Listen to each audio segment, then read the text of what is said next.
دا د روایت الحدیث کې راځي یو ځل بخاری کې یو ځل حضرت ابو بکر صدیق د پیغمبر خدا د وفات لا وروستو د مدینې کوڅو ته راووته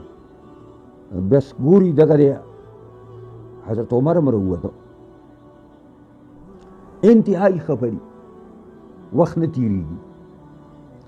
نو یو بل ته وایي چې یاره خوښه یې نه ده چې د ام ایمن خواته لاړ شو ام ایمن د پیغمبر خدا صلی الله علیه وسلم نه د پلار نه ورته دا یو وینځه پاتې شوې وه نو هغه ام ایمن چې وه نو هغه ډېره معمره زنانه وه او هغه زنانه وه چې پیغمبر خدا صلی الله علیه وسلم د مور سره مدینې ته تللی او دا تو کالو او د ابوا په مقام باندې د هغه مور بیبي هلته وفات شوه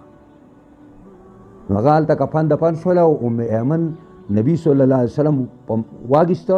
او مکې معظمې ته ورسو او د خپل نیکه په لاس کې ورکړي چې دا ستا وسیلې ته ما راوست نو دا ام ایمن ده د ډېره معمره زنانه ده او ډېره پویه او شیخینو دا خبره وکړه چې دواړه به لاړ شو که چېرته هغې سره کښېنو څه تسلي وشي نو دواړه رالل چې رالل چې ام ایمن ابوبکر صدیق ولیده حضرت عمر یې ولیده هغه پرې ژړا شو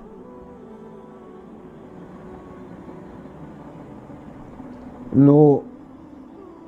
ابوبکر صدیق ورته وایي چې بیبي ولې ستاسو خیال دا نه دی چې نبي علیه السلام دپاره د دې دنیا د ژوند په مقابله کې د آخرت ژوند ډېر زیات بهتر نه دی ډېر بهتر زندگی خداګوی هلته ده نو هغه وایي چې نه ناشنا خبر د ام ایمن دا ده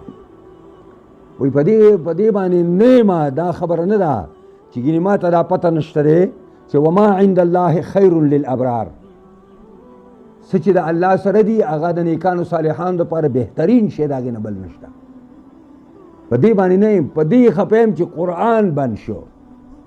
وحی آسماني بنده شو ام ایمن وایي